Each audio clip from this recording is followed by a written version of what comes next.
Now it was time for the money changers to get back to the business of a new private central bank for America. During the early 1900s, men like J.P. Morgan led the charge. One final panic would be necessary to focus the nation's attention on the supposed need for a central bank. The rationale was that only a central bank can prevent bank failures. Morgan was clearly the most powerful banker in America and a suspected agent for the Rothschilds. Morgan had helped finance John D. Rockefeller's Standard Oil empire. He had also helped finance the monopolies of Edward Harriman in railroads, of Andrew Carnegie in steel, and of others in numerous industries. But on top of that, J.P. Morgan's father, Junius Morgan, had been America's financial agent to the British. After his father's death, J.P. Morgan took on a British partner, Edward Grenfell, a longtime director of the Bank of England. In fact, upon Morgan's death, his estate contained only a few $1 million. The bulk of the securities most people thought he owned were, in fact, owned by others. In 1902, President Theodore Roosevelt allegedly went after Morgan and his friends by using the Sherman Antitrust Act to try to break up their industrial monopolies. Actually, Roosevelt did very little to interfere in the growing monopolization of American industry by the bankers and their surrogates. For example, Roosevelt supposedly broke up the Standard Oil monopoly, but it wasn't really broken at all. It was merely divided into 7 corporations, all still controlled by the Rockefellers. The public was aware of this thanks to political cartoonists like Thomas Nast, who referred to the bankers as the Money Trust. By 1907, the year after Teddy Roosevelt's re-election, Morgan decided it was time to try for a central bank again. Using their combined financial muscle, Morgan and his friends were secretly able to crash the stock market. Thousands of small banks were vastly overextended. Some had reserves of less than 1% thanks to the fractional reserve principle. Within days, bank runs were commonplace across the nation. Now Morgan stepped into the public arena and offered to prop up the faltering American economy by supporting failing banks with money he manufactured out of nothing. It was an outrageous proposal, far worse than even fractional reserve banking, but Congress let him do it. Morgan manufactured $200 million worth of this completely reserveless private money and bought things with it, paid for services with it, and sent some of it to his branch banks to lend out at interest. His plan worked. Soon, the public regained confidence in money in general and quit hoarding their currency. But as a result, banking power was further consolidated into the hands of a few large banks. By 1908, the panic was over, and Morgan was hailed as a hero by the president of Princeton University, a man by the name of Woodrow Wilson. All this trouble could be averted if we appointed a committee of 6 or 7 public-spirited men like J.P. Morgan to handle the affairs of our country. Economics textbooks would later explain that the creation of the Federal Reserve System was the direct result of the panic of 1907. Quote, "With its alarming epidemic of bank failures, the country was fed up once and for all with the anarchy of unstable private banking," close quote. But Minnesota Congressman Charles A. Lindbergh Sr., the father of the famous aviator Lucky Lindy, later explained that the panic of 1907 was really just a scam. Those not favorable to the money trust could be squeezed out of business and the people frightened into demanding changes in the banking and currency laws which the money trust would frame. So, since the passage of the National Bank Act of 1863, the money changers had been able to create a series of booms and busts. The purpose was not only to fleece the American public of their property, but to later claim that the banking system was basically so unstable that it had to be consolidated into a central bank once again.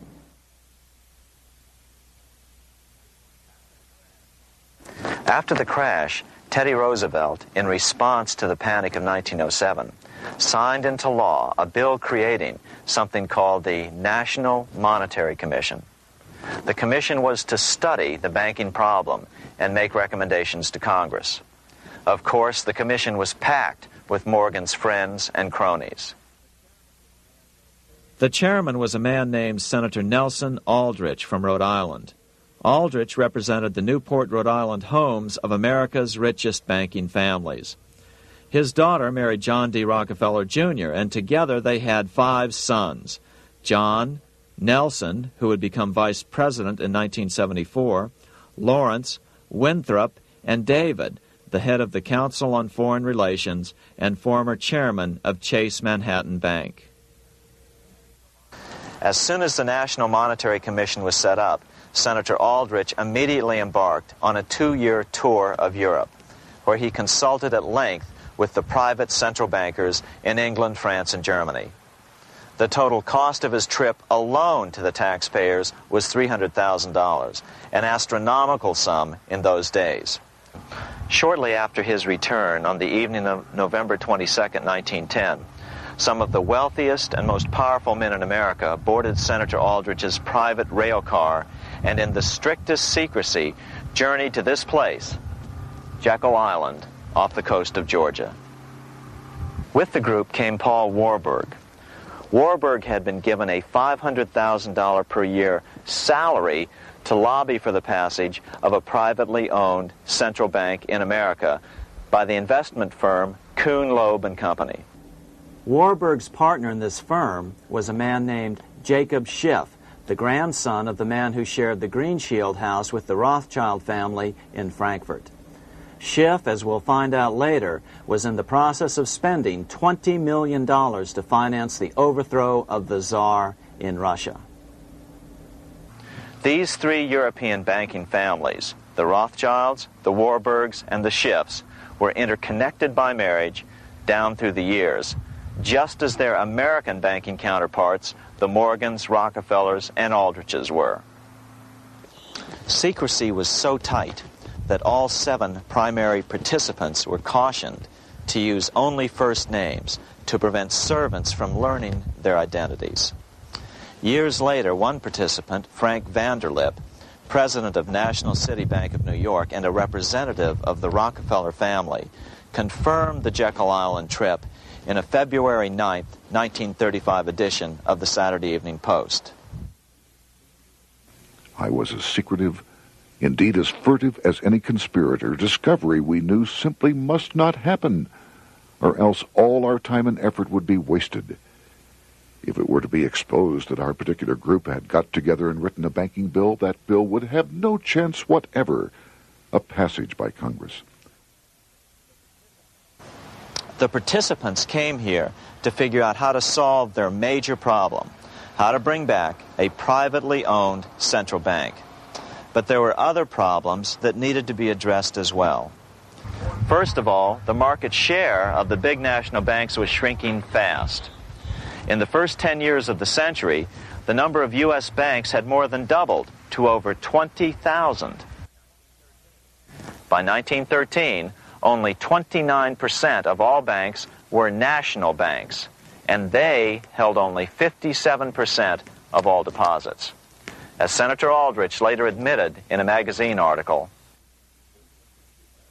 before passage of this act, the New York bankers could only dominate the reserves of New York. Now, we are able to dominate the bank reserves of the entire country. Therefore, something had to be done to bring these new banks under their control. As John D. Rockefeller put it, quote, "Competition is sin," close quote. Secondly, the nation's economy was so strong that corporations were starting to finance their expansions out of profits instead of taking out huge loans from large banks.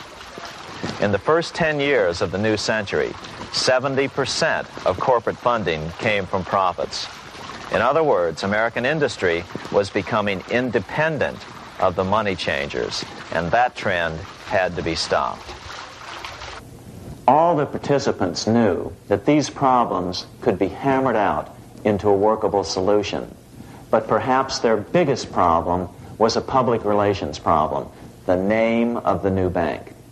That discussion took place right here in this room, one of the many conference rooms in this sprawling hotel, today known as the Jekyll Island Club Hotel. Aldrich believed that the word bank should not even appear in the name. Warburg wanted to call the legislation the National Reserve Bill or the Federal Reserve Bill. The idea here was to give the impression that the purpose of the new central bank was to stop bank runs, but also to conceal its monopoly character. However, it was Aldrich, the egotistical politician, who insisted it be called the Aldrich Bill. After 9 days at Jekyll Island, the group dispersed.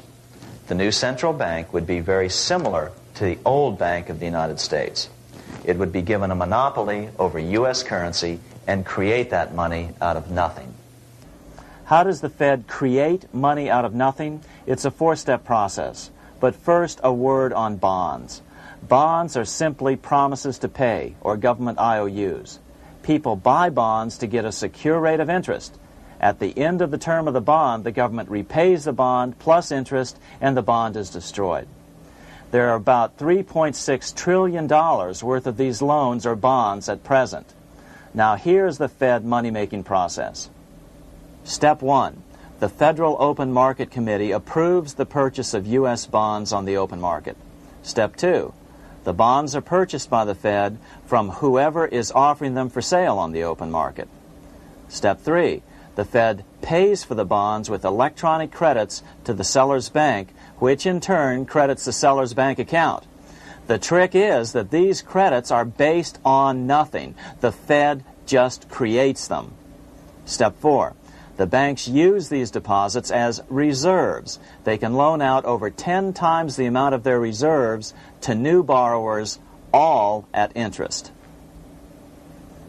In this way, a Fed purchase of, say, $1 million worth of bonds gets turned into over $10 million in bank accounts. The Fed, in effect, creates 10% of this totally new money, and the banks create the other 90%. To reduce the amount of money in the economy, the process is just reversed. The Fed sells bonds to the public, and the money flows out of the purchaser's local bank. Loans must be reduced by 10 times the amount of the sale. So, a Fed sale of $1 million in bonds results in $10 million less money in the economy. So how does this benefit the bankers whose representatives huddled at Jekyll Island? First, it totally misdirected banking reform efforts from proper solutions.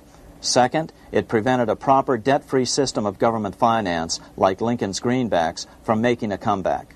The bond-based system of government finance forced on Lincoln after he created greenbacks was now cast in stone. Third, it delegated to the bankers the right to create 90% of our money supply based on only fractional reserves, which they then loan out at interest. Fourth, it centralized overall control of our nation's money supply in the hands of a few men. Fifth, it established a central bank with a high degree of independence from effective political control. Soon after its creation, the Fed's great contraction in the early 1930s would cause the Great Depression. This independence has been enhanced since then through additional laws. In order to fool the public into thinking the government retained control, the plan called for the Fed to be run by a board of governors appointed by the President and approved by the Senate. But all the bankers had to do was to be sure their men got appointed to the board of governors. That wasn't hard. Bankers have money, and money buys influence over politicians. Once the participants left Jekyll Island, the public relations blitz was on. The big New York banks put together an educational fund of $5 million to finance professors at respected universities to endorse the new bank. Woodrow Wilson at Princeton was one of the first to jump on the bandwagon. But the bankers' subterfuge didn't work. The Aldrich Bill was quickly identified as the Bankers' Bill, a bill to benefit only what became known as the money trust. As Congressman Lindbergh put it during the congressional debate, The Aldrich Plan is the Wall Street Plan. It means another panic, if necessary, to intimidate the people. Aldrich, paid by the government to represent the people, proposes a plan for the trusts instead. Seeing they didn't have the votes to win in Congress, the Republican leadership never brought the Aldrich bill to a vote. The bankers quietly decided to move to track 2, the Democratic alternative. They began financing Woodrow Wilson as the Democratic nominee. As respected historian James Perloff put it, Wall Street financier Bernard Baruch was put in charge of Wilson's education. Baruch brought Wilson to the Democratic Party headquarters in New York in 1912, leading him like one would a poodle on a string. Wilson received an indoctrination course from the leaders convened there. So now the stage was set. The money changers were poised to install their privately owned central bank once again. The damage President Andrew Jackson had done 76 years earlier had been only partly repaired with the passage of the National Bank Act during the Civil War. Since then, the battle had raged on across the decades. The Jacksonians became the greenbackers, who became the hardcore supporters of William Jennings Bryan. With Bryan leading the charge, these opponents of the money changers, ignorant of Baruch's tutelage, now threw themselves behind Democrat Woodrow Wilson. They and Bryan would soon be betrayed.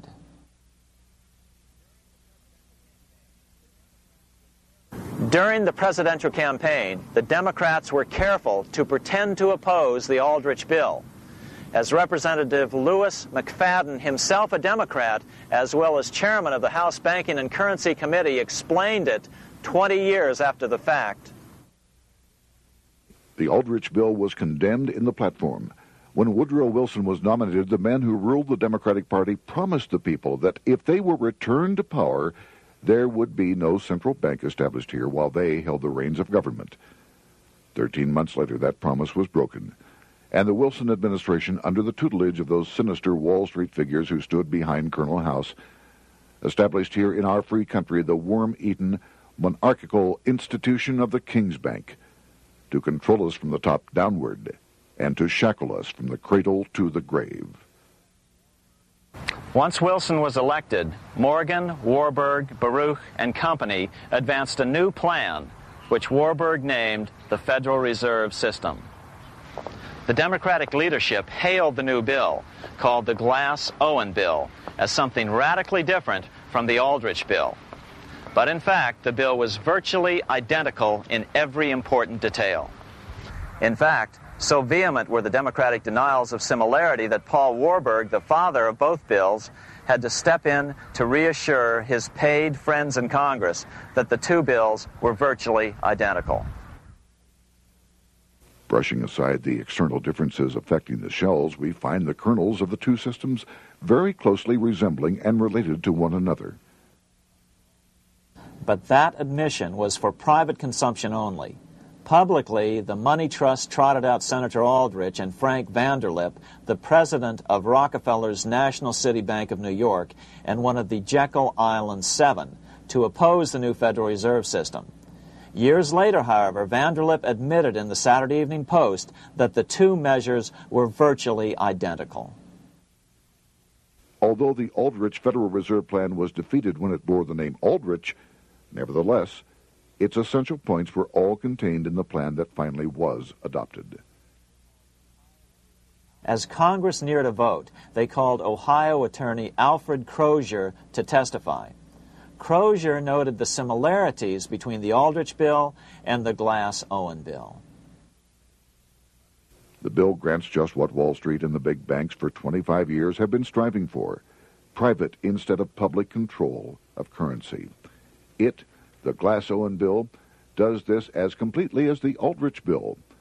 Both measures rob the government and the people of all effective control over the public's money, and vest in the banks exclusively the dangerous power to make money among the people scarce or plenty.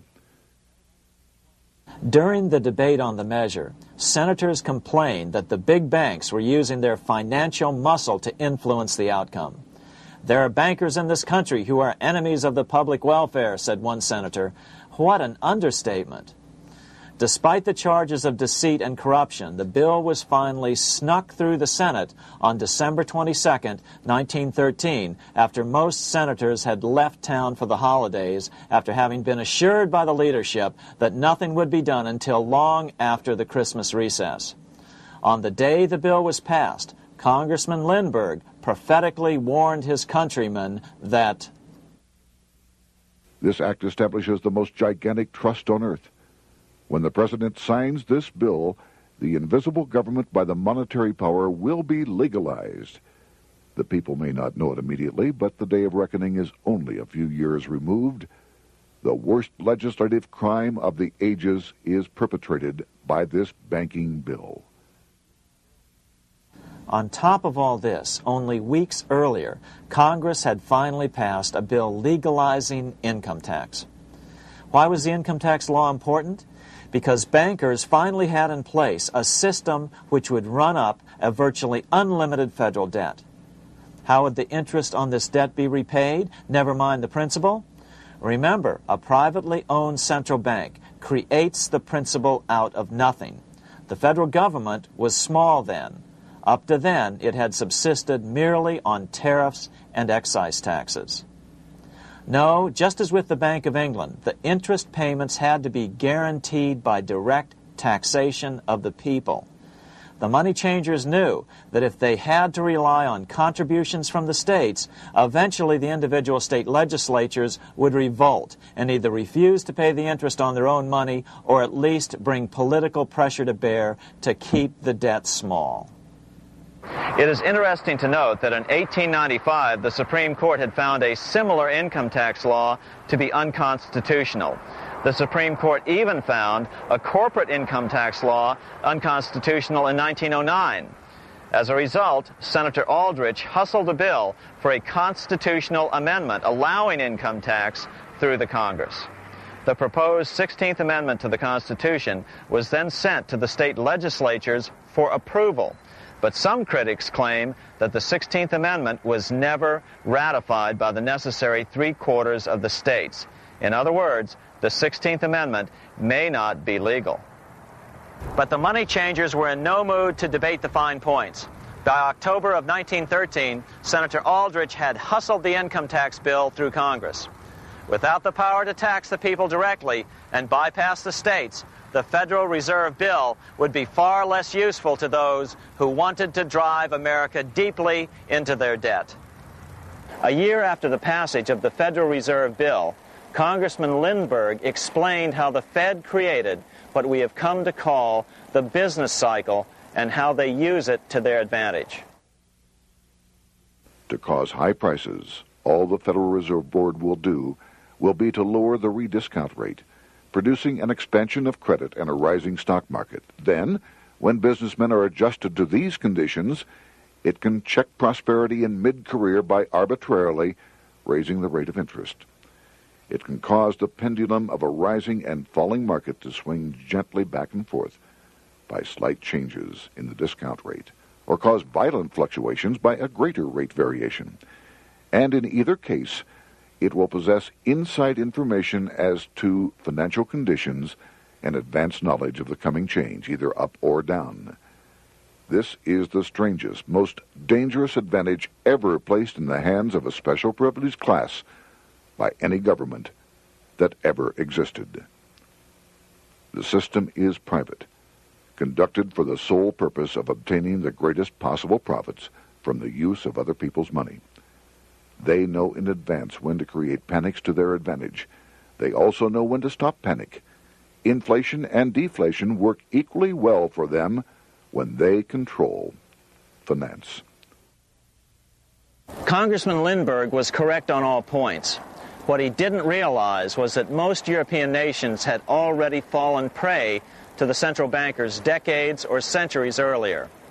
But he also mentions the interesting fact that only 1 year later, the Fed had cornered the market in gold. This is how he put it, quote, "Already, the Federal Reserve banks have cornered the gold and gold certificates," close quote.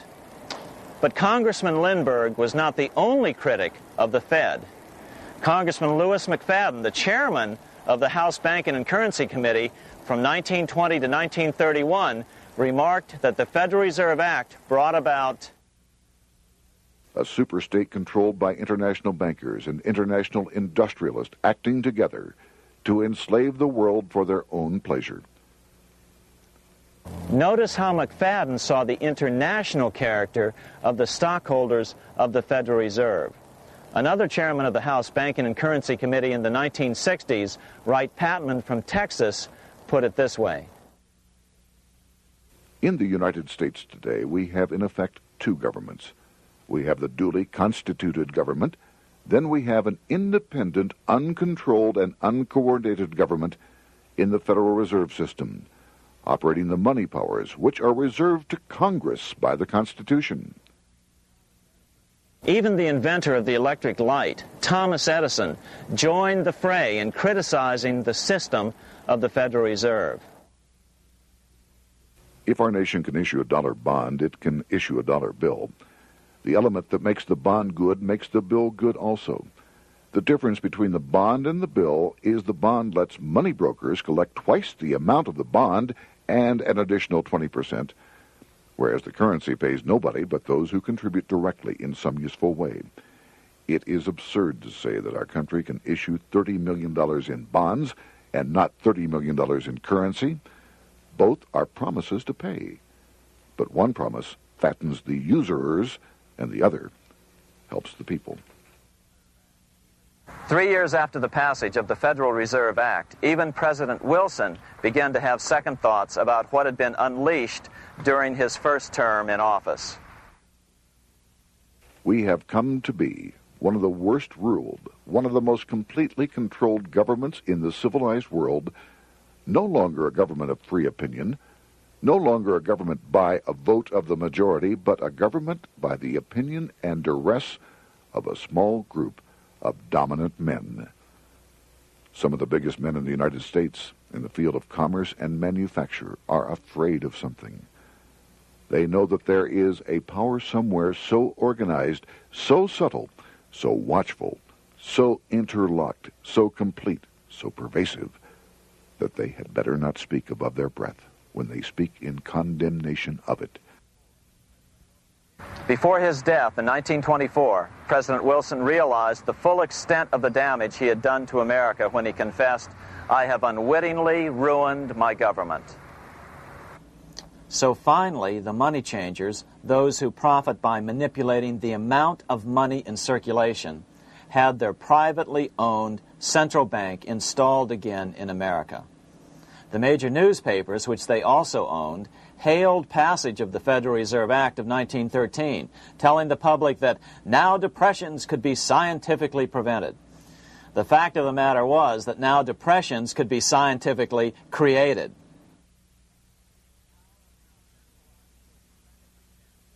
Power was now centralized to a tremendous extent. Now it was time for a war, a really big war. In fact, the First World War. Of course, to the central bankers, the political issues of war don't matter nearly as much as the profit potential, and nothing creates debts like warfare. England was the best example at that time. During the 119-year period between the founding of the Bank of England and Napoleon's defeat at Waterloo, England had been at war for 56 years, and much of the remaining time she'd been preparing for war. In World War I, the German Rothschilds loaned money to the Germans, the British Rothschilds loaned money to the British, and the French Rothschilds loaned money to the French. In America, J.P. Morgan was the sales agent for war materials to both the British and the French. In fact, 6 months into the war, Morgan became the largest consumer on earth, spending $10 million a day. His offices here at 23 Wall Street were mobbed by brokers and salesmen trying to cut a deal. In fact, it got so bad that the bank had to post guards at every door and at the partners' homes as well. Many other New York bankers made out as well from the war. President Wilson appointed Bernard Baruch to head the War Industries Board. According to historian James Perloff, both Baruch and the Rockefellers profited by some $200 million during the war. But profits were not the only motive. There was also revenge. The money changers never forgave the czars for their support of Lincoln during the Civil War. Also, Russia was the last major European nation to refuse to give in to the privately owned central bank scheme. 3 years after World War I broke out, the Russian Revolution toppled the Tsar and installed the scourge of communism. Jacob Schiff of Kuhn-Loeb and Company bragged from his deathbed that he had spent $20 million towards the defeat of the Tsar. Money was funneled from England to support the revolution as well. Why would some of the richest men in the world financially back communism, the system that was openly vowing to destroy the so-called capitalism that made them wealthy? Researcher Gary Allen explained it this way. If one understands that socialism is not a share the wealth program, but is in reality a method to consolidate and control the wealth, then the seeming paradox of super-rich men promoting socialism becomes no paradox at all. Instead, it becomes logical, even the perfect tool of power-seeking megalomaniacs. Communism, or more accurately socialism, is not a movement of the downtrodden masses, but of the economic elite. As W. Cleon Skousen put it in his 1970 book, The Naked Capitalist, power from any source tends to create an appetite for additional power. It was almost inevitable that the super-rich would one day aspire to control not only their own wealth, but the wealth of the whole world. To achieve this, they were perfectly willing to feed the ambitions of the power-hungry political conspirators who were committed to the overthrow of all existing governments and the establishments of a central worldwide dictatorship. but what if these revolutionaries get out of control and try to seize power from the super-rich? After all, it was Mao Zedong who in 1938 stated his position concerning power. Political power grows out of the barrel of a gun. The Wall Street, London axis elected to take the risk. The master planners attempted to control revolutionary communist groups by feeding them vast quantities of money when they obeyed, and contracting their money supply, or even financing their opposition if they got out of control. Lenin began to understand that although he was the absolute dictator of the new Soviet Union, he was not pulling the financial strings. Someone else was silently in control. The state does not function as we desired. The car does not obey. A man is at the wheel and seems to lead it, but the car does not drive in the desired direction. It moves as another force wishes.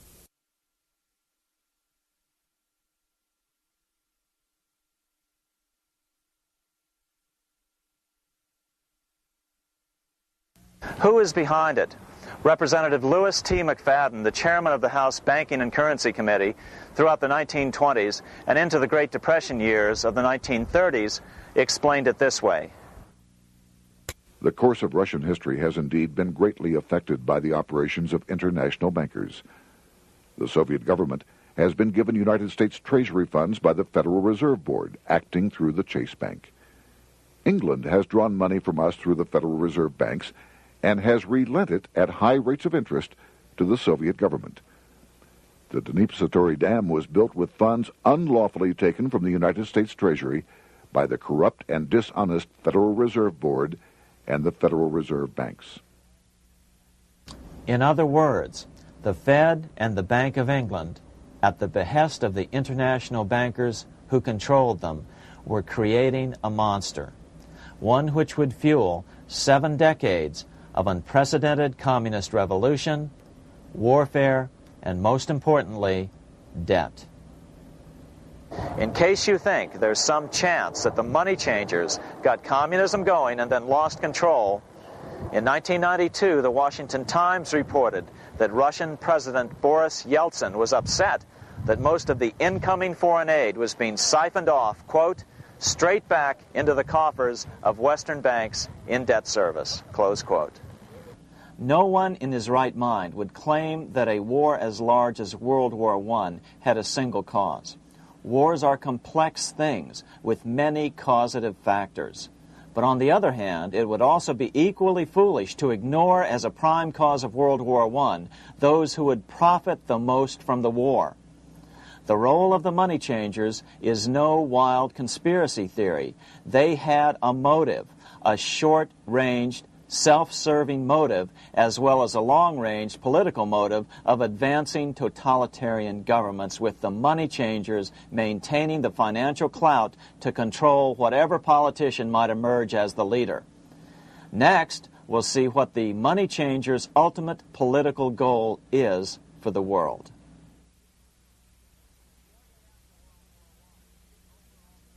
Shortly after World War I, the overall political agenda of the money changers began to be clear.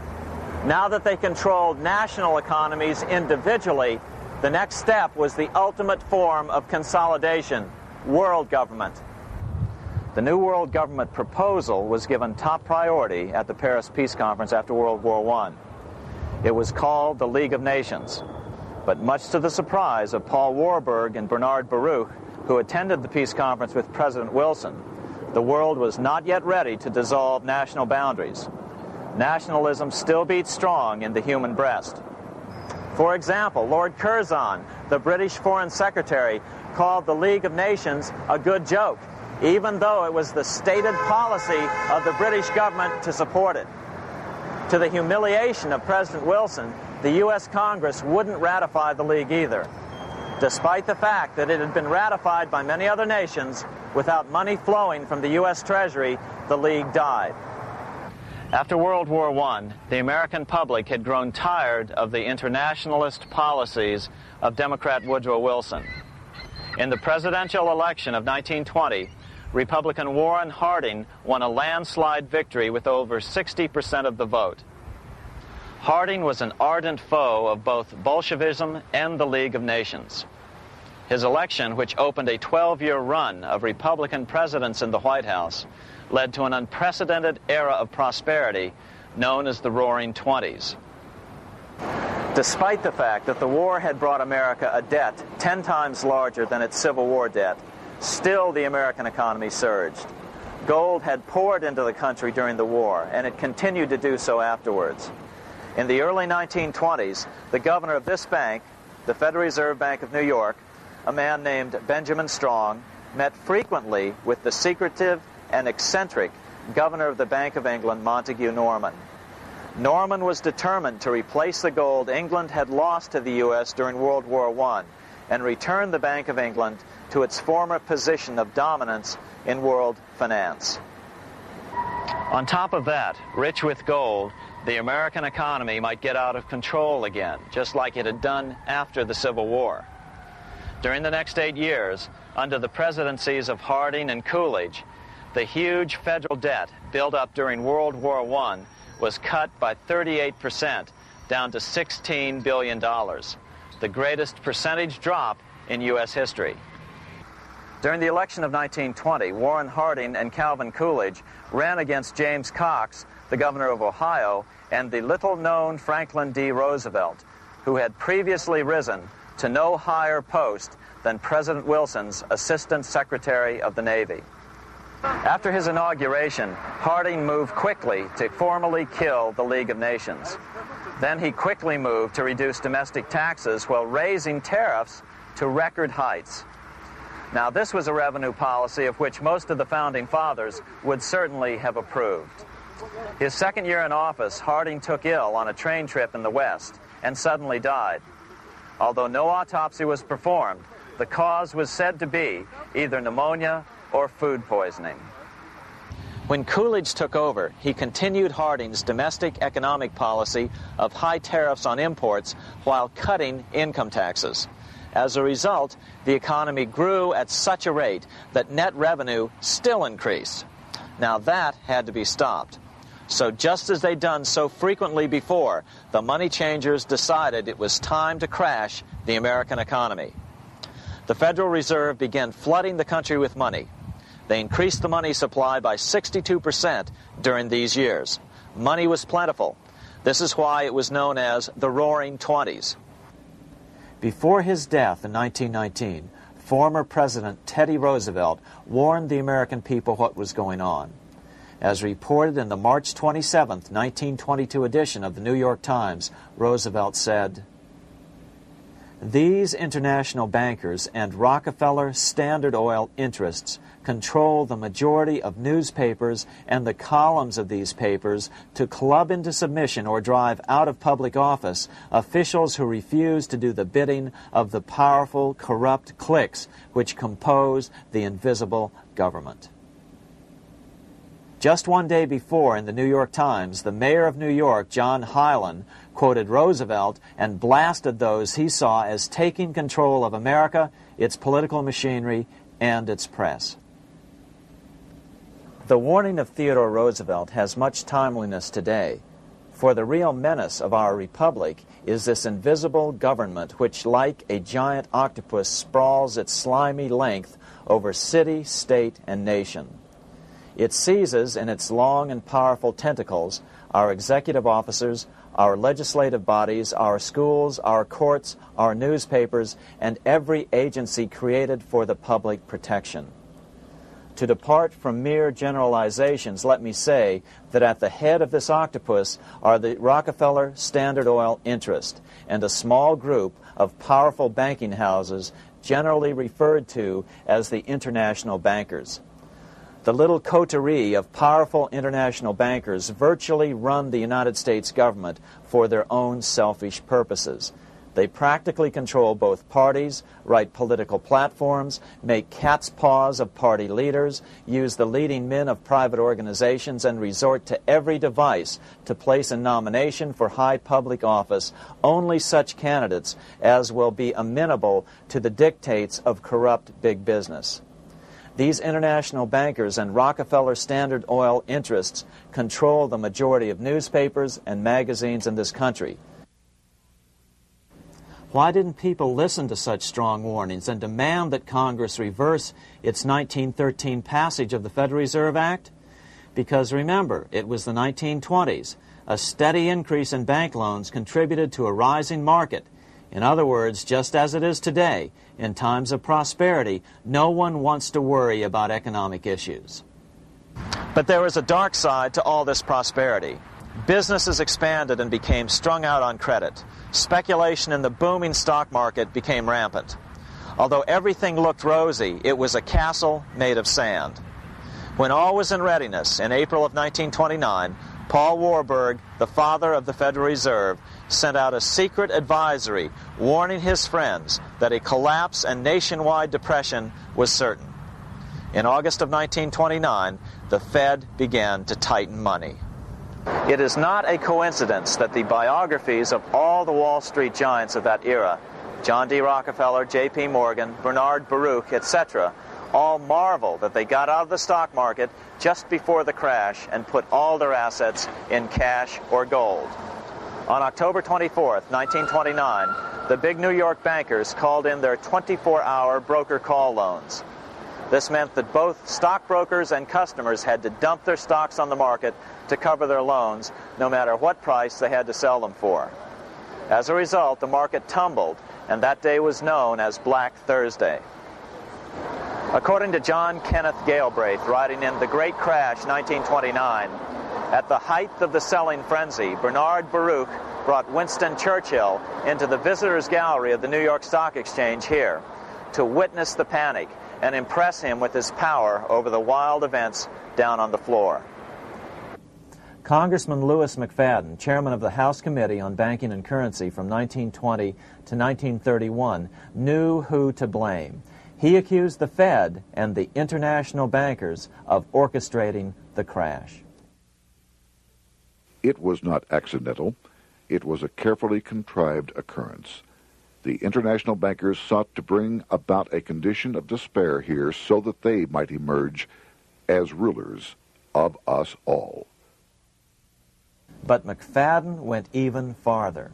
He openly accused them of causing the crash in order to steal America's gold. In February 1931, in the midst of the Depression, he put it this way. I think it can hardly be disputed that the statesmen and financiers of Europe are ready to take almost any means to reacquire rapidly the gold stock which Europe lost to America as the result of World War I. Curtis Dahl, a broker for Lehman Brothers, was on the floor of the New York Stock Exchange the day of the crash. In his 1970 book, FDR, My Exploited Father-in-Law, he explained that the crash was triggered by the planned sudden shortage of call money in the New York money market. Actually, it was the calculated shearing of the public by the world money powers triggered by the planned sudden shortage of call money in the New York money market. Within a few weeks, $3 billion of wealth simply seemed to vanish. Within a year, $40 billion had been lost. But did it really disappear? Or was it simply consolidated in fewer hands? And what did the Federal Reserve do? Instead of moving to help the economy out by quickly lowering interest rates to stimulate the economy, the Fed continued to brutally contract the money supply further, deepening the Depression. Between 1929 and 1933, the Fed reduced the money supply by an additional 33%. Although most Americans have never heard that the Fed was the cause of the Depression, this is well known among top economists. Milton Friedman, the Nobel Prize-winning economist now of Stanford University, said the same thing in a National Public Radio interview in January of 1996.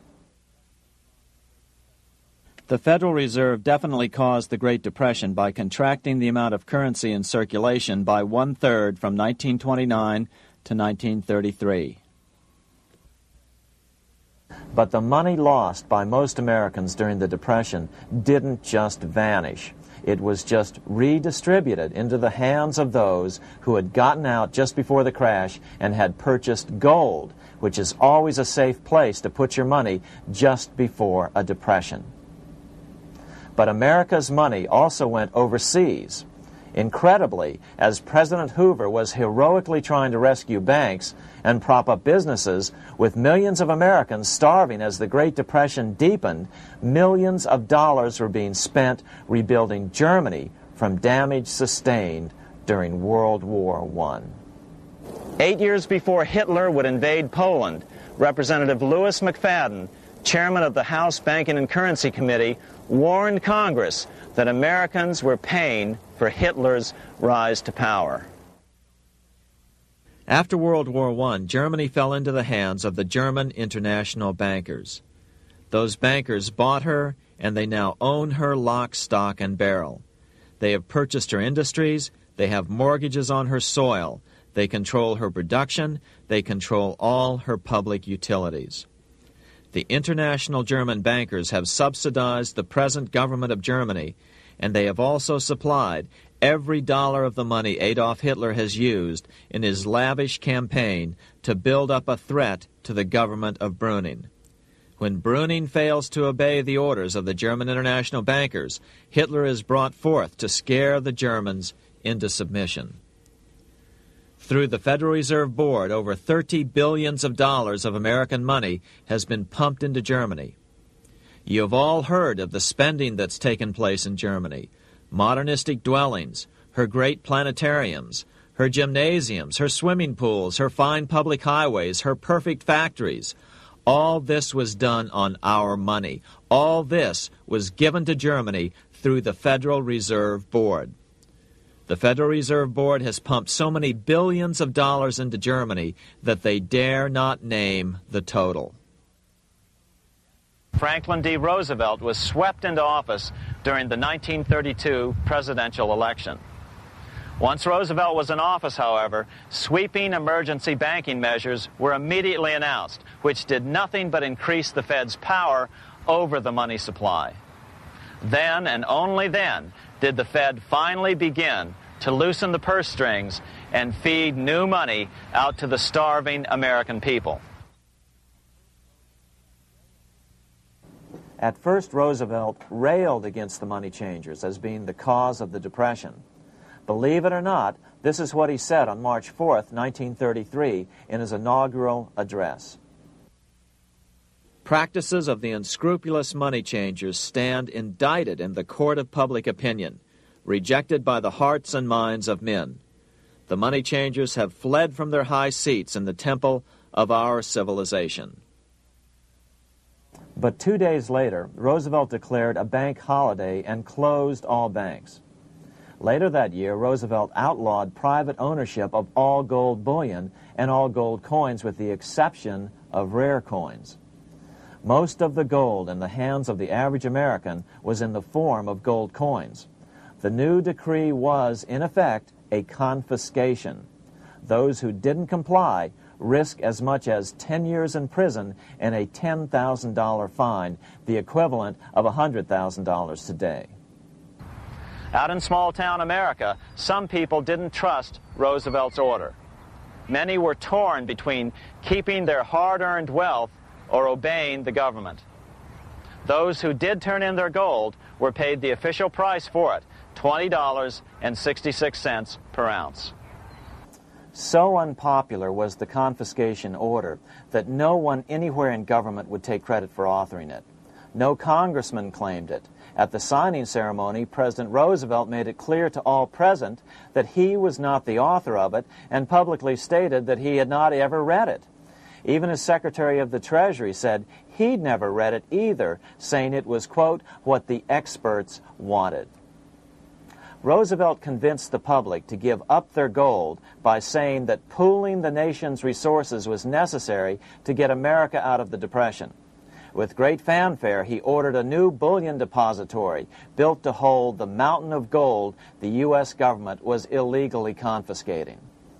By 1936, the U.S. Bullion Depository at Fort Knox was completed, and in January 1937, the gold began to flow into it. The rip-off of the ages was about to proceed. In 1935, once the gold had all been turned in, the official price of gold was suddenly raised to $35 per ounce. But the catch was, only foreigners could sell their gold at the new higher price. The money changers who had heeded Warburg's note and gotten out of the stock market just before the crash and bought gold at $20.66 per ounce, then shipped it to London, could now bring it back and sell it back to the government, nearly doubling their money while the average American starved. The Fort Knox Bullion Depository sits here in the middle of the Fort Knox Military Reservation, 30 miles southwest of Louisville, Kentucky. This was as close as we were permitted to get to the depository despite years of letters from members of Congress to allow our film crew inside. The 4-acre grounds immediately surrounding the building are guarded by an electrified steel fence, an open moat, and 4 machine-gun-armed guard pillboxes at the structure's corners. When the gold began arriving on January 13, 1937, there was unprecedented security. Thousands of official guests watched the arrival of a 9-car train from Philadelphia, guarded by armed soldiers, postal inspectors, Secret Servicemen, and guards from the U.S. Mint. It was all great theater. America's gold supply from across the land had been pooled, supposedly for the public benefit, and then safely tucked into Fort Knox. But all that security would soon be breached by the government itself. Now the stage was set for a really big war, one which would pile up debt far beyond that of World War I. For example, in 1944 alone, the U.S. national income was only $183 billion, yet $103 billion was spent on the war. This was 30 times the spending rate during World War I. In fact, the American taxpayer picked up 55% of the total Allied cost of the war. But equally important, virtually every nation involved in World War II greatly multiplied their debt. In the U.S., for example, federal debt went from $43 billion in 1940 up to $257 billion in 1950, an increase of 598%. Between 1940 and 1950, Japanese debt swelled 1,348%. French debt grew 583%, and Canadian debt soared 417%. After the war, the world was now divided into two economic camps: communist command economies on the one hand versus monopoly capitalists on the other, set to fight it out in one perpetual and highly profitable arms race. It was finally time for the central bankers to embark in earnest on their three-step plan to centralize the economic systems of the entire world and finally bring about their global government or New World Order. The phases of this plan were: Step 1, central bank domination of national economies worldwide. Step 2, centralized regional economies through organizations such as the European Monetary Union and regional trade unions such as NAFTA. Step 3, centralize the world economy through a world central bank, a world money, and ending national independence through abolition of all tariffs by treaties like GATT. Step 1 was completed long ago. Steps 2 and 3 are far advanced, nearing completion. What about gold? Among central banks, the largest holder of gold is now the IMF. It and central banks now control 2/3 of the world's gold supply, giving them the ability to manipulate the gold market. Remember the money changer's golden rule: he who has the gold makes the rules. But before we get into solutions to our problem, let's take a look at what happened to all that gold in Fort Knox. Because if we don't understand that the gold has been stolen, we'll allow ourselves to be stampeded into the wrong solution: a gold-backed currency. Most Americans still believe that the gold is still here at Fort Knox. At the end of World War II, Fort Knox contained over 700 million ounces of gold, an incredible 70% of all the gold in the world. How much remains? No one knows. Despite the fact that federal law requires an annual physical audit of Fort Knox gold, the Treasury has consistently refused to conduct one. The truth is that a reliable audit of whatever remains here has not been conducted since President Eisenhower ordered one in 1953. Where did America's gold in Fort Knox go? Over the years, it was sold off to European money changers at the $35 per ounce price. Remember, this was during a time when it was illegal for Americans to buy any of their own gold from Fort Knox. In fact, there was a very infamous case where the Firestone family set up a string of dummy corporations to purchase Fort Knox gold and keep it in Switzerland, never hitting U.S. shores. They were eventually caught, however, and successfully prosecuted. Finally, by 1971, all the pure gold had been secretly removed from Fort Knox, drained back to London. Once the gold was gone from Fort Knox, President Nixon closed the gold window by repealing Roosevelt's Gold Reserve Act of 1934, finally making it legal once again for Americans to buy gold. Naturally, gold prices immediately began to soar. 9 years later, gold sold for $880 per ounce, 25 times what the gold in Fort Knox was sold for. One would think that eventually someone in the government would get wind of what was happening and blow the whistle. The largest fortune in the history of the world stolen. Shades of the old James Bond film, Goldfinger. Well, as a matter of fact, Ian Fleming, the author of the James Bond series, was head of the British counterintelligence service, MI5. Some believe in the intelligence community that he wrote much of his fiction as a warning, as many authors of fiction do. If the removal of all the good delivery gold from Fort Knox can be viewed as a deliberate raid on the U.S. Treasury, then such an operation might well have been years in the making, namely 40 years. Certainly enough time for Fleming to get wind of it and try to prevent it. So just how did the story of the Fort Knox gold robbery get out?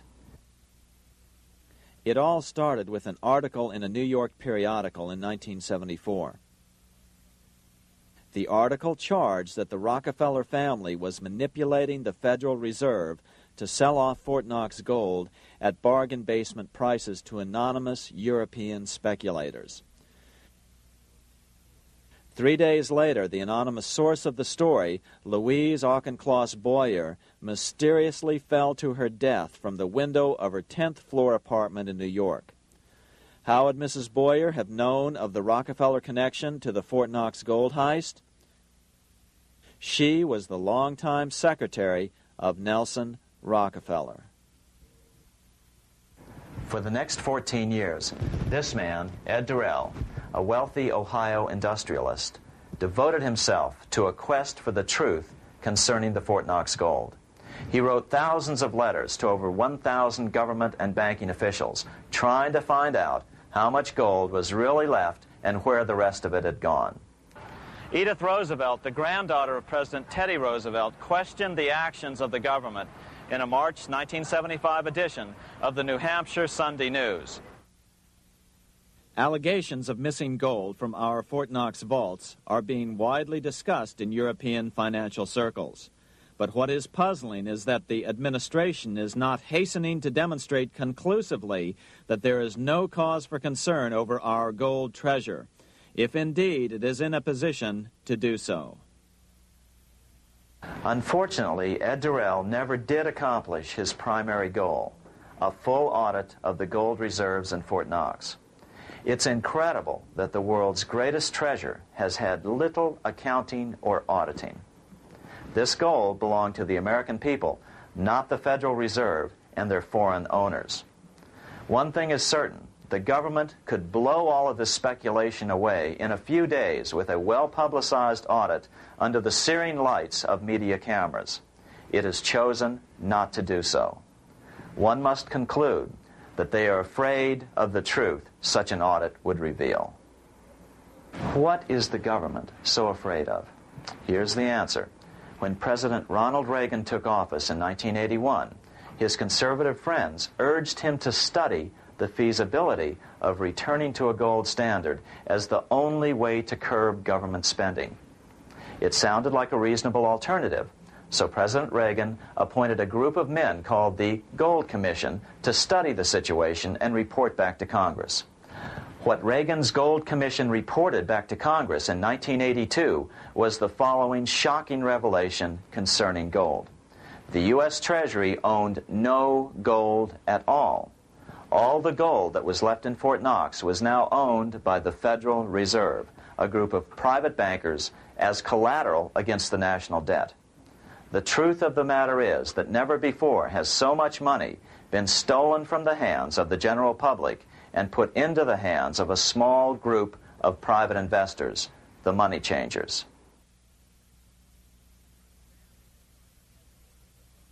I'm standing in front of the headquarters of the International Monetary Fund located in Washington, D.C. Across the street, right over there, is the headquarters of the World Bank. What are these organizations and who controls them? And most importantly, are they about to create a huge worldwide depression? Let us step back in time for a moment to the aftermath of World War I. People were tired of war, so under the guise of peacemaking, the international bankers devised a plan to consolidate power even further.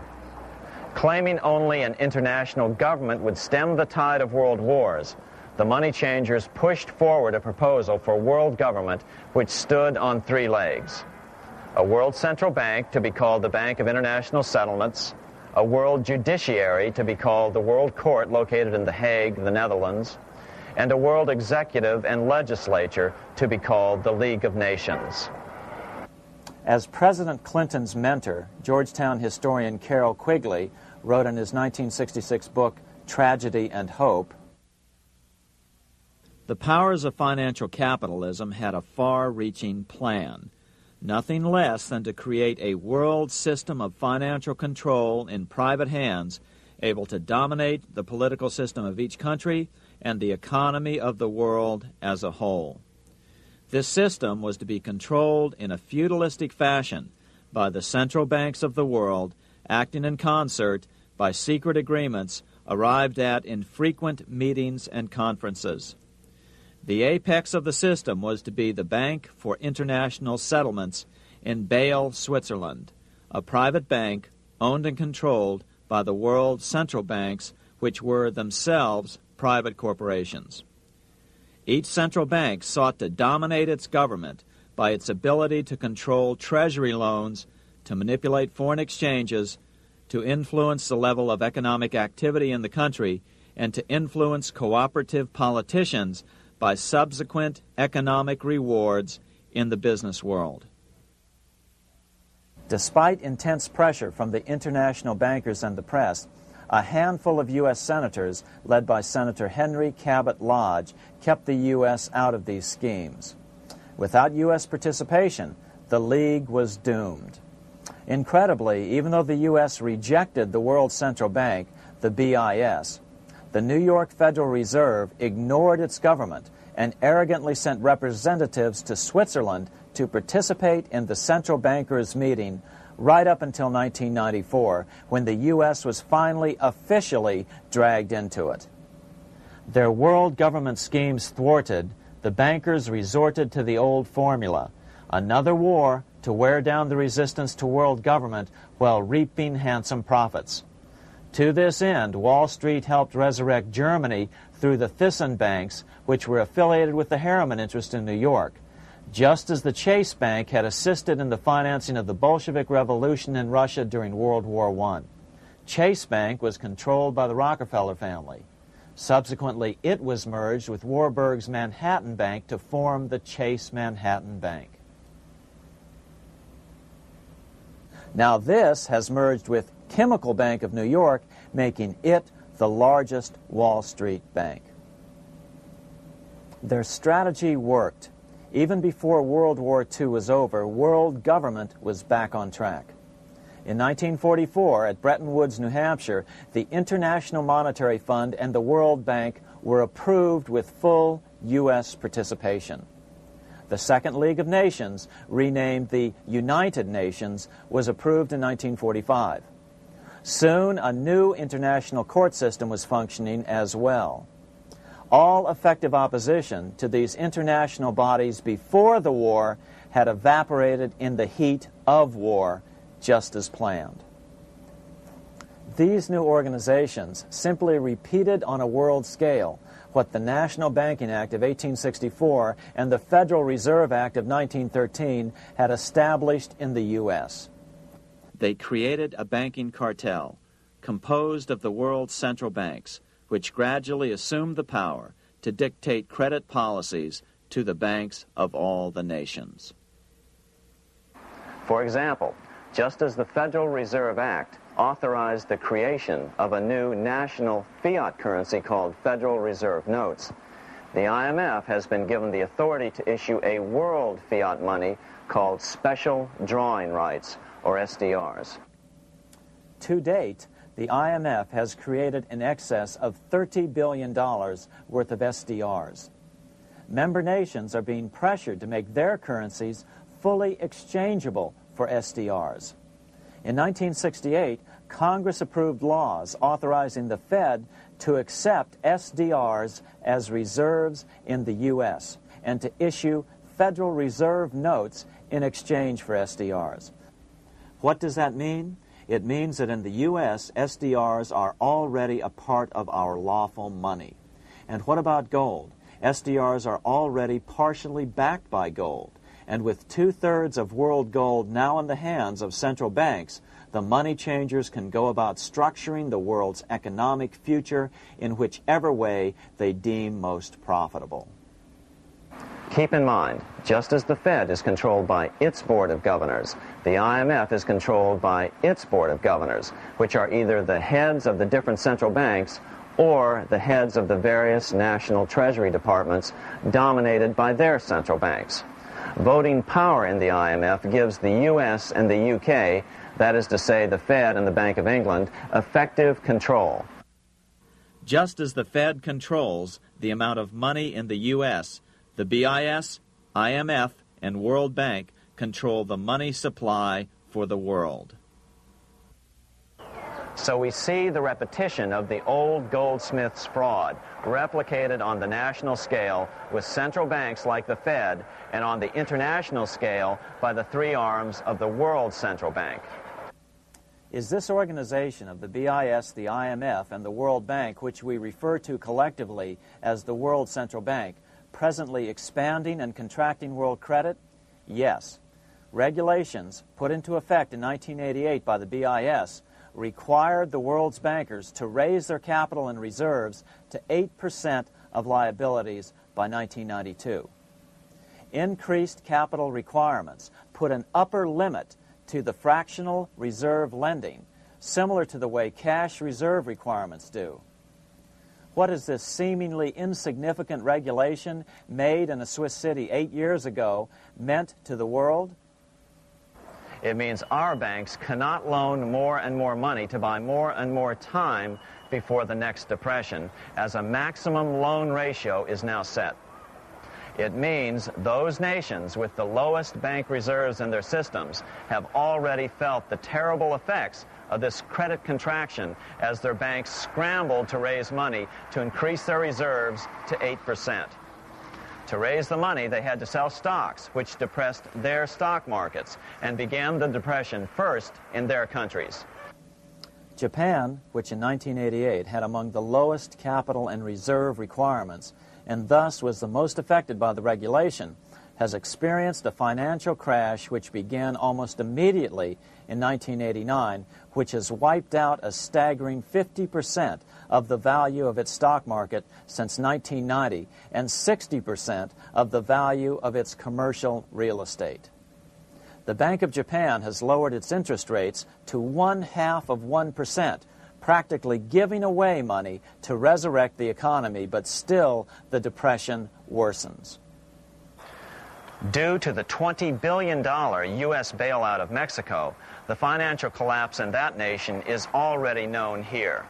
Yet despite the bailout, the economy continues to be a disaster. One huge debt after another is rolled over as new loans are being made simply to enable Mexico to pay the interest on the old loans.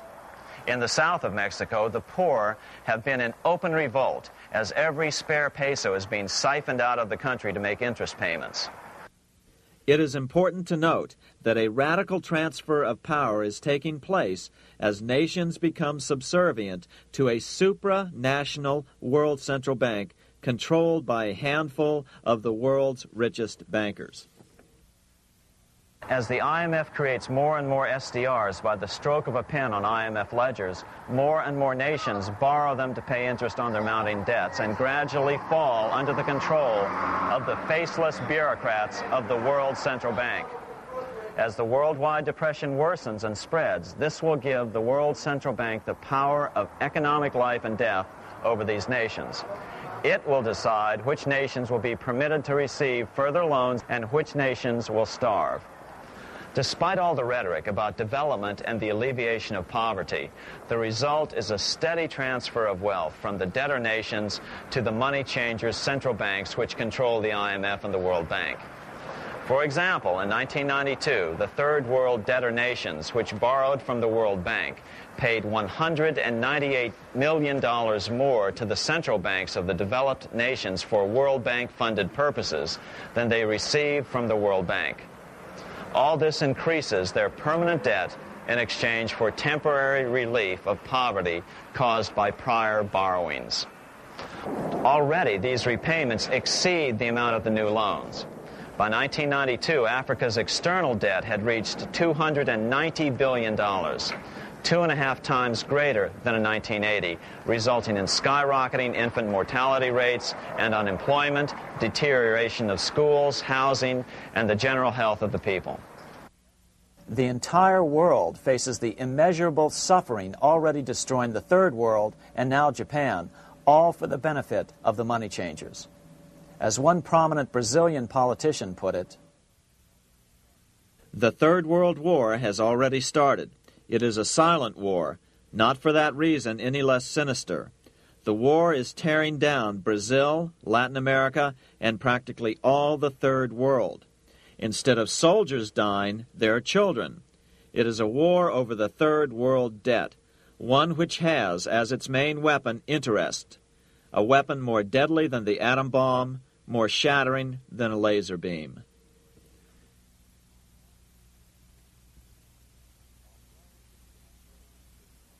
Although it would be absurd to ignore the pivotal role played by influential families such as the Rothschilds, the Warburgs, the Schiffs, the Morgans, and the Rockefellers in any review of the history of central banking and fractional banking, keep in mind, by now, central banks and the large commercial banks are up to 3 centuries old and deeply entrenched in the economic life of many nations.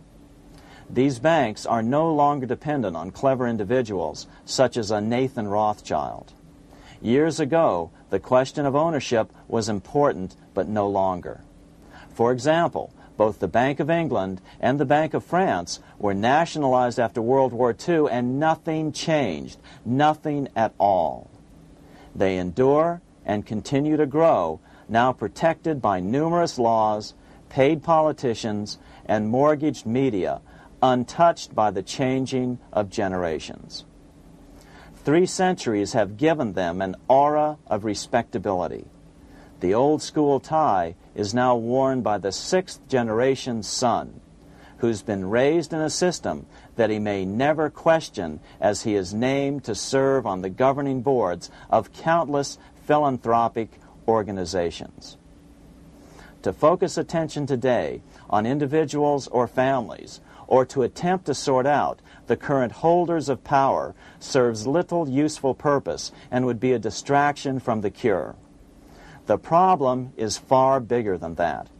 It is the corrupt banking system that was and is being used to consolidate vast wealth into fewer and fewer hands that is our current economic problem. Change the names of the main players now, and the problem will neither go away nor even miss a beat. Likewise, among the hordes of bureaucrats working in the World Bank, central banks, and international banks, only a tiny fraction have any idea of what's really going on. No doubt they'd be horrified to learn that their work is contributing to the terrible impoverishment and gradual enslavement of mankind to a few incredibly rich plutocrats. So really, there's no use in emphasizing the role of individuals anymore. And the problem even transcends the normal spectrum of political right and left. Both communism and socialism, as well as monopoly capitalism, have been used by the money changers. Today, they profit from either side of the new political spectrum. The big government welfare state on the so-called left wing versus the neoconservative laissez-faire capitalists who want big government totally out of their lives on the right wing. Either way, the bankers win. Monetary reform is the most important political issue facing this nation.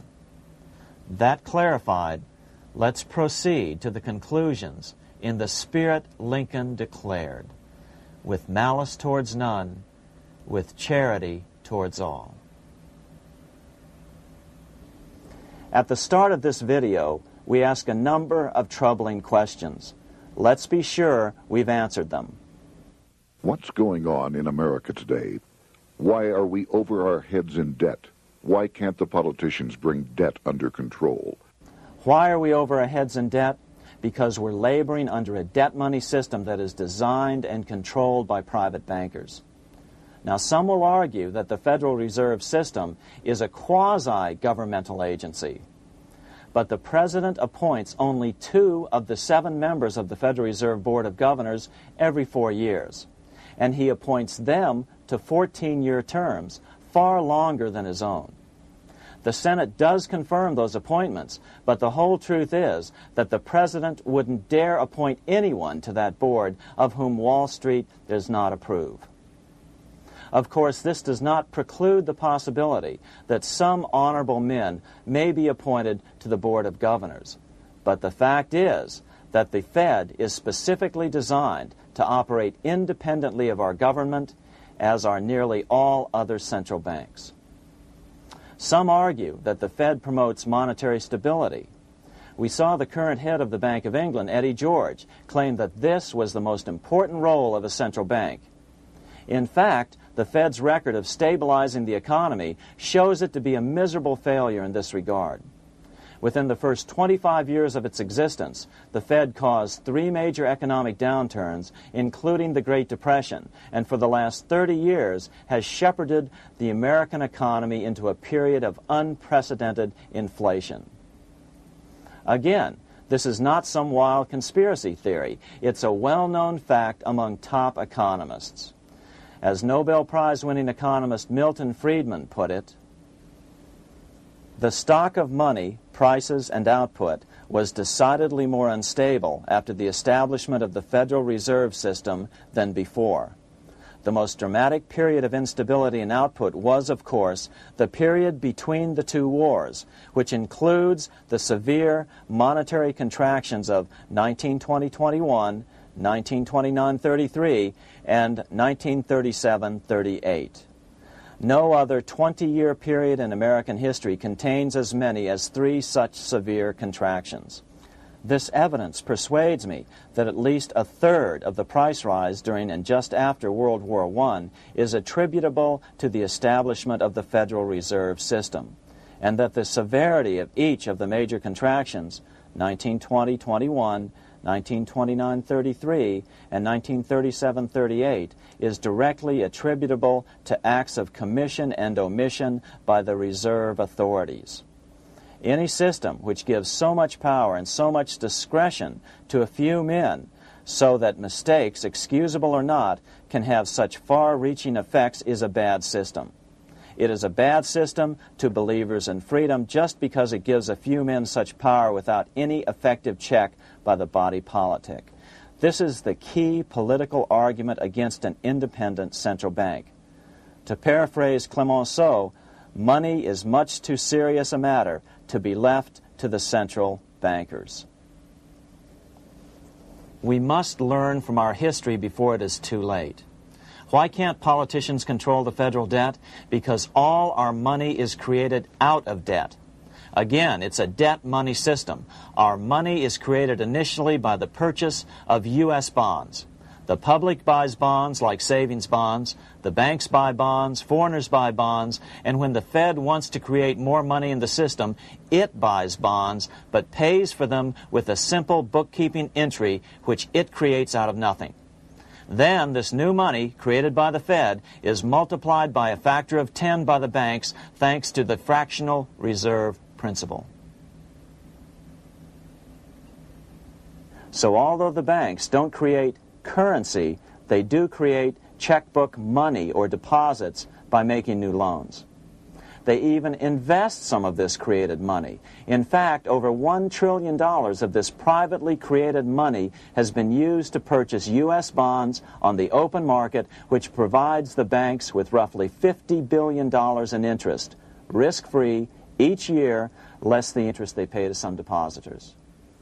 In this way, through fractional reserve lending, banks create over 90% of the money and therefore cause over 90% of our inflation. What can we do about all this? Fortunately, there's a way to fix the problem fairly easily, speedily, and without any serious financial problems. We can get our country totally out of debt in 1 to 2 years by simply paying off these U.S. bonds with debt-free U.S. notes, just like Lincoln issued. Of course, that by itself would create tremendous inflation, since our currency is presently multiplied by the fractional reserve banking system. But here's the ingenious solution, advanced in part by Milton Friedman, to keep the money supply stable and avoid inflation and deflation while the debt is retired. As the Treasury buys up its bonds on the open market with U.S. notes, the reserve requirements of your hometown local bank will be proportionally raised, so the amount of money in circulation remains constant. As those holding bonds are paid off in U.S. notes, they will deposit this money, thus making available the currency then needed by the banks to increase their reserves. Once all the U.S. bonds are replaced with U.S. notes, banks will be at 100% reserve banking instead of the fractional reserve system currently in use. From this point on, the former Fed buildings will only be needed as a central clearinghouse for checks and as vaults for U.S. notes. The Federal Reserve Act will no longer be necessary and could be repealed. Monetary power can be transferred back to the Treasury Department. There would be no further creation or contraction of money by banks. By doing it this way, our national debt can be paid off in a single year or so, and the Fed and fractional reserve banking abolished without national bankruptcy, financial collapse, inflation or deflation, or any significant change in the way the average American goes about his business. To the average person, the primary difference would be that for the first time since the Federal Reserve Act was passed in 1913, taxes would begin to go down. Now there's a real national blessing for you, rather than for Hamilton's banker friends. Now let's take a look at these proposals in more detail. Here are the main provisions of a Monetary Reform Act which needs to be passed by Congress. We've drafted a proposed Monetary Reform Act which follows at the end of this tape. Of course, variations with the same results would be equally welcome. 1. Pay off the debt with debt-free U.S. notes. As Thomas Edison put it, if the U.S. can issue a dollar bond, it can issue a dollar bill. They both rest purely on the faith and credit of the United States government. This amounts to a simple substitution of one type of government obligation for another. One bears interest, the other doesn't. Federal Reserve notes could be used for this as well, but could not be printed after the Fed's abolished as we propose, so we suggest using U.S. notes instead. 2. Abolish fractional reserve banking. As the debt is paid off, the reserve requirements of all banks and financial institutions would be raised proportionally at the same time to absorb the new U.S. notes, which would be deposited and become the bank's increased reserves. Towards the end of the first year of the transition period, the remaining liabilities of financial institutions would be assumed or acquired by the U.S. government in a one-time operation. In other words, they too would eventually be paid off with debt-free U.S. notes in order to keep the total money supply stable. At the end of the first year or so, all of the national debt would be paid, and we could start enjoying the benefits of full reserve banking. The Fed would be obsolete, an anachronism. 3. Repeal the Federal Reserve Act of 1913 and the National Banking Act of 1864. These acts delegate the money power to a private banking monopoly. They must be repealed, and the money power handed back to the Department of Treasury, where they were initially under President Abraham Lincoln. No banker or person in any way affiliated with financial institutions should be allowed to regulate banking. After the first two reforms, these acts would serve no useful purpose anyway, since they relate to a fractional reserve banking system. 4. Withdraw the U.S. from the IMF, the BIS, and the World Bank. These institutions, like the Federal Reserve, are designed to further centralize the power of the international bankers over the world's economy, and the U.S. must withdraw from them. Their harmless functions, such as currency exchange, can be accomplished either nationally or in new organizations limited to those functions. Such a monetary reform act would guarantee that the amount of money in circulation would stay very stable, causing neither inflation nor deflation. Remember, for the last 3 decades, the Fed has doubled the American money supply every 10 years. That fact and fractional reserve banking are the real causes of inflation and the reduction in our buying power, a hidden tax. These and other taxes are the real reasons both parents now have to work just to get by. The money supply should increase slowly to keep prices stable, roughly in proportion to population growth, about 3% per year, not at the whim of a group of bankers meeting in secret. In fact, all future decisions on how much money will be in the American economy must be made based on statistics of population growth and the price level index. The new monetary regulators and the Treasury Department, perhaps called the Monetary Committee, would have absolutely no discretion in this matter except in time of declared war. This would ensure a steady, stable money growth of roughly 3% per year, resulting in stable prices and no sharp changes in the money supply. To make certain the process is completely open and honest, all deliberations would be public, not secret, as meetings of the Fed's Board of Governors are today. How do we know this will work?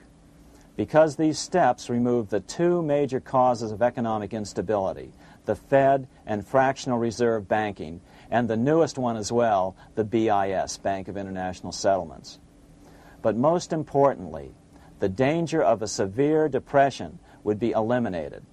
Let's listen to Milton Friedman on the single cause of severe economic depressions. I know of no severe depression in any country or any time that was not accompanied by a sharp decline in the stock of money, and equally of no sharp decline in the stock of money that was not accompanied by a severe depression. Issuing our own currency is not a radical solution.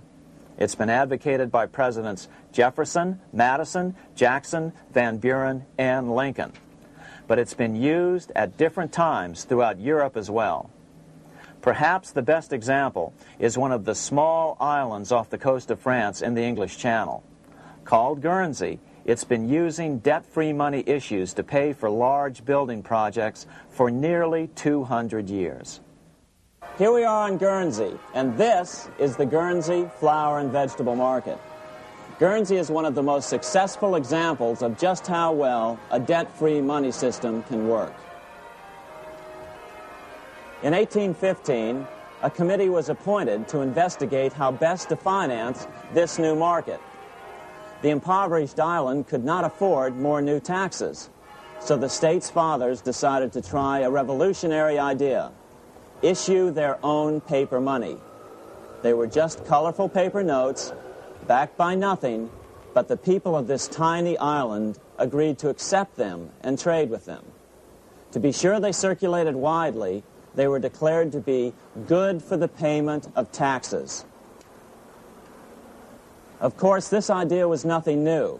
It was exactly what America had done before the American Revolution, and there are many other examples throughout the world.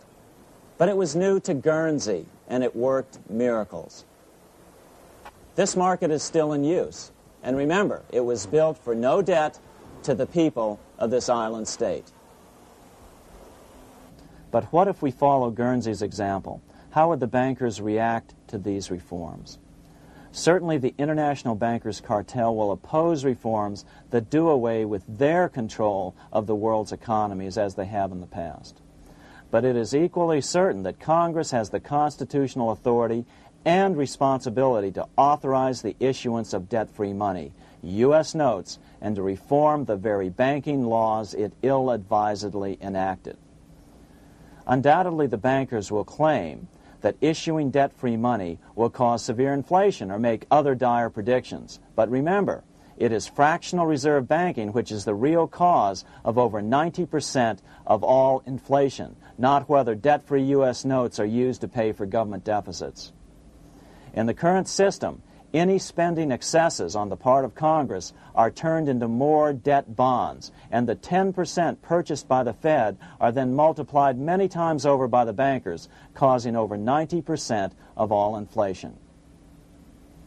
Our fractional reserve and debt-based banking system is the problem. We must ignore its inevitable resistance to reform and remain firm until the cure is complete. As the director of the Bank of England in the 1920s, Sir Josiah Stamp put it, referring to this modern fractional reserve banking system, banking is conceived in iniquity and born in sin. Bankers own the earth. Take it away from them, but leave them the power to create money and control credit, and with the flick of a pen, they will create enough money to buy it back again. Take this great power away from the bankers, and all great fortunes like mine will disappear, and they ought to disappear, for this would be a better and happier world to live in. But if you want to continue the slaves of bankers and pay the cost of your own slavery, let them continue to create money and to control credit. Americans are slowly figuring this out. Today, over 3,200 cities and counties have endorsed the proposal of a nonprofit organization called Sovereignty. The Sovereignty movement calls for Congress to authorize the Secretary of the Treasury to issue $90 billion per year of U.S. notes, not Federal Reserve notes nor debt-based bonds, to loan money interest-free to cities, counties, and school districts for needed capital improvements. Remarkably, and to their praise, the Community Bankers Association of Illinois, representing 515 member banks, has endorsed this sovereignty proposal, a good step in the right direction. As Milton Friedman has repeatedly pointed out, no severe depression can occur without a severe contraction of money. In our system, only the Fed, the Bank of International Settlements, with U.S. bankers' cooperation, or a combination of the largest Wall Street banks could cause a depression. In other words, our economy is so huge and resilient, a depression just can't happen by accident. Unless we reform our banking system, they will always have that power. They can pull the plug on our economy anytime they choose.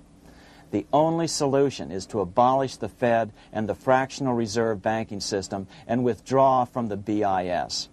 Only that will break the power of the international bankers over our economy. And keep in mind, a stock market crash itself cannot cause a severe depression. Only the severe contraction of our money supply can cause a severe depression. The stock market crash of 1929 only wiped out market speculators, mostly the small to medium ones, resulting in $3 billion in wealth changing hands. But it served as a smokescreen for a 33% contraction in credit by the Fed over the next 4 years, which resulted in over $40 billion in wealth from the American middle class being transferred to the big banks. Then, despite impotent howls of protest from a divided Congress, the independent Fed kept the money supply contracted for a full decade. Only World War II ended the terrible suffering the Fed inflicted on the American people. In a depression, the remaining wealth of the debt-burdened American middle class will be wiped out by unemployment, declining wages, and the resulting foreclosures. If we start to act to reform our monetary system, the money changers may do what they did in 1929 and then the 1930s, crash the stock market and use that as a smokescreen while contracting the money supply. But if we're determined to fight to regain control over our money, we can come out of it fairly quickly, perhaps in only a very few months, as U.S. notes begin to circulate and replace the money withdrawn by the bankers. The longer we wait, the greater the danger we'll permanently lose control of our nation. But some still wonder why the international bankers would want to cause a depression. Wouldn't that be killing the goose that is currently laying all those golden interest eggs? Remember what Larry Bates said at the first of this videotape. You see, in periods of economic upheaval, in economic crisis, wealth is not destroyed. It is merely transferred. Do we have any hints as to what the money changers have in store for us? Here's what David Rockefeller, the chairman of Chase Manhattan Bank, the largest Wall Street bank, had to say. We are on the verge of a global transformation. All we need is the right major crisis and the nation will accept the New World Order. So, crisis is needed to fulfill their plans quickly. The only question is when the crisis will occur. Fortunately, we probably have a little time. It's unlikely that this crisis will occur before the 1996 elections, but after that, the danger begins rising. But whether or not they decide to cause a crash or a depression through relentless increases in taxes and the loss of hundreds of thousands of jobs being sent overseas thanks to trade agreements such as GATT and NAFTA, the American middle class is an endangered species. Cheaper labor, including slave labor in Red China, which Harry Wu has heroically documented, is being used to compete with American labor. In other words, money is being consolidated in fewer and fewer hands as never before in the history of this nation or the world. Without reform, the American middle class will soon be extinct, leaving only the very rich few and the very many poor, as has already occurred in most of the world. We've been warned of all this by congressmen, presidents, industrialists, and economists down through the years. Religious leaders, too, have seen the danger. About 1898, during the time of William Jennings Bryan, Pope Leo XIII put it this way: on the one side, there is the party which holds the power because it holds the wealth, which has in its grasp all labor and all trade, which manipulates for its own benefit and its own purposes all the sources of supply, and which is powerfully represented in the councils of state itself. On the other side, there is the needy and powerless multitude, sore and suffering. Rapacious usury, which, although more than once condemned by the Church, is nevertheless under a different form, but with the same guilt, still practiced by avaricious and grasping men, so that a small number of very rich men have been able to lay upon the masses of the poor a yoke little better than slavery itself. More recently, during America's Great Depression, Pope Pius XI spoke of the same problem. In our days, not alone is wealth accumulated, but immense power and despotic economic domination is concentrated in the hands of a few. This power becomes particularly irresistible when exercised by those who, because they hold and control money, are able also to govern credit and determine its allotment. For this reason, supplying, so to speak, the lifeblood to the entire economic body, and grasping, as it were, in their hands the very soul of the economy, so that no one dare breathe against their will. Educate your friends. Our country needs a solid group who really understand how our money is manipulated and what the solutions really are. Because if a depression comes, there will be those who call themselves conservatives who will come forward advancing solutions framed by the international bankers. Beware of calls to return to a gold standard. Why? Simple, because never before has so much gold been so concentrated outside of American hands. And never before has so much gold been in the hands of international governmental bodies such as the World Bank and International Monetary Fund. A gold-backed currency usually brings despair to a nation, and to return to it would certainly be a false solution in our case. Remember, we had a gold-backed currency in 1929 and during the first 4 years of the Great Depression. Likewise, beware of any plans advanced for a regional or world currency. This is the international bankers' Trojan horse.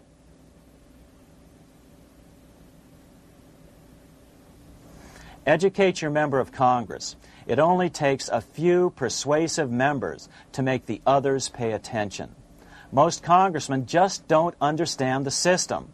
Some understand it, but are so influenced by bank-packed contributions that they ignore it, not realizing the gravity of their neglect.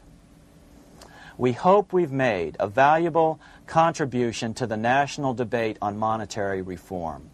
It remains for each man to do his duty, consistent with his state in life. May God give us the light to help reform our nation and ourselves.